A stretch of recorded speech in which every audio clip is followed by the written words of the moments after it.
Hi, I'm Johnny.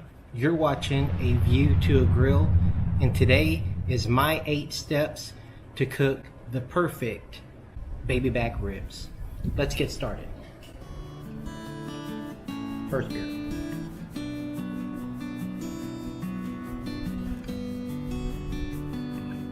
Okay, now let's get started. Yeah. For this cook, I'll be demonstrating on how I do this with the equipment that I have. So I have the Weber kettle, the Crate Court cast iron grill grate, and the slow and sear.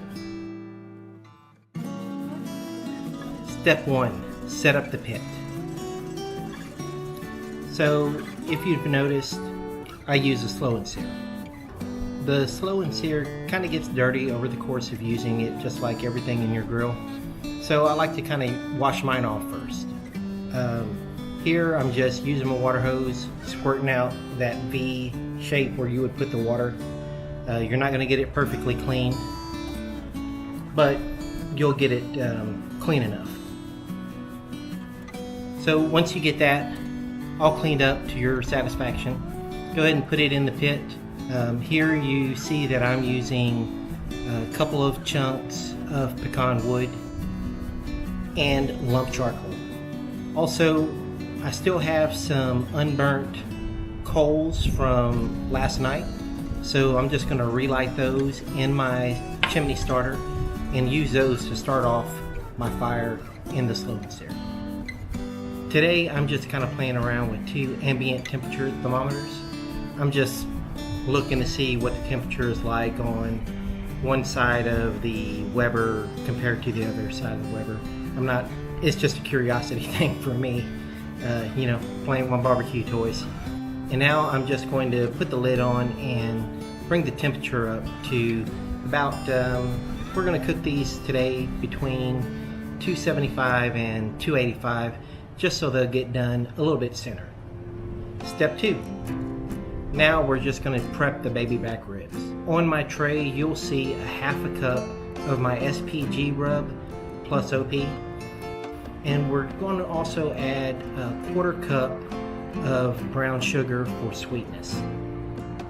And to that we're just going to add a tablespoon of chipotle powder for a little bit of heat, a tablespoon of paprika for color and smoky flavor. Just get all that mixed up and season your ribs. I like to do the bone side first, so I go ahead and spread that seasoning on there quite liberally, and once they have a few minutes to sit, I'll turn them over and season the other side. Now remember, our temperature is coming up on the Weber kettle to appropriately to what we're trying to do here. We're going kind of low, kind of fast. Really cooking to time today. In the meantime, I have filled the slow and sear water reservoir up, and now we're just going to wait a few minutes for the temperature to rise. Step 3. Step 3, on the pit. Once the temperature is up, we're going to go ahead and put both racks of ribs down. Now make sure you have these on the grill the way you like it, because the way they sit, that's the shape they're going to be in when they come off that Weber kettle. Now if you notice I did not probe the ribs at all. As long as I keep the temperature between 275 and 285 or real close to it, I won't even need to check on these ribs for a good 2 hours. Once I check on them, I will then spritz them and go from there. Step 4, reset the temperature. So we had that temperature at about 285 before I put the ribs on there. Now that the ribs are gone, I've lost all that heat, but I know I have a fire going good enough to quickly bring this Weber kettle back up to temp. So this should be easy. It should be easy. Sometimes it's not. once the temperature has been set and it's been about 2 hours, I'll take the lid off and check them. Once that lid comes off, we're going to lose all our temperature, but that's okay because we need to spritz it anyway. Step 5, spritz. After about 2 hours, I'm going to want to spritz these, about every 30 to 45 minutes. Step 6 is wrapping. Now, when I wrap, I like to bring the temperature up a little bit. So now I'm going to take it to about 300 degrees, give or take.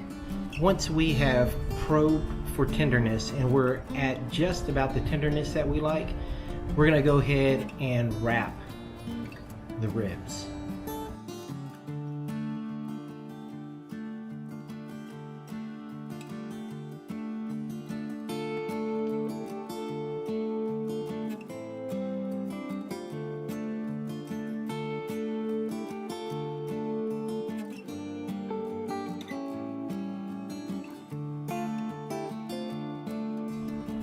Once these are wrapped and back on the grill, we'll probably let them sit there for about 45 minutes, maybe not even that long.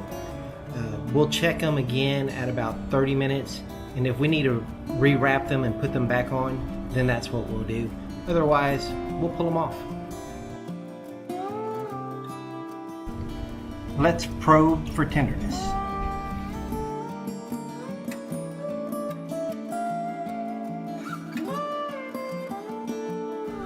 These are feeling pretty good, but I think they can go just for a little bit longer. Notice I didn't even bother to look what the temperature was. We're totally going by feel today. Let's go ahead and unwrap these and see where we're at.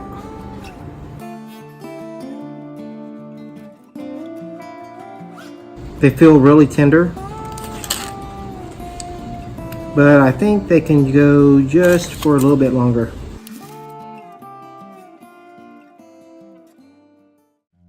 Step 7. So step 7 is just letting them rest.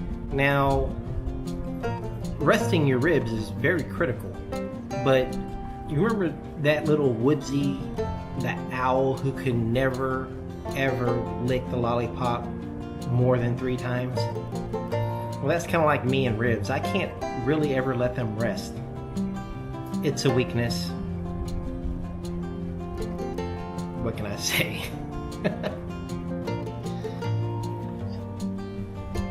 Rib temperatures. Or should I say pit temperatures? There are so many good ways or methods to cook good ribs. It doesn't necessarily have to be slow and low. It could be kind of hot, kind of fast. That's what I'm doing today. I'm cooking the time. If you want to see a good video about a hot and fast rib, go check out JOE_S BBQ House. He's got a hot and fast 1 hour pork rib. Go check that out. You'll be amazed. The way those pork ribs came out, you think it was low and slow all the way. Slow and low. You know what? I get so confused over that. Now, I'm too afraid to do a 1 hour rib, but he does it. And it looks like he does it right. So it's worth watching. Step 8. It's time to eat. Let's see how they taste.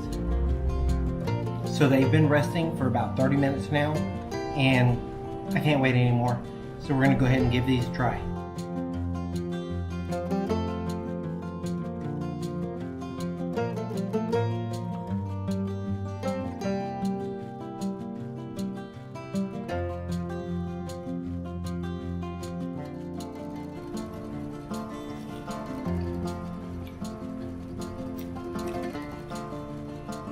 That's so good.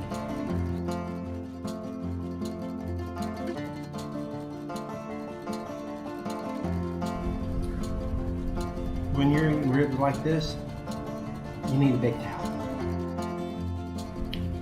Thank you for watching A View to a Grill, and I'll see you next time.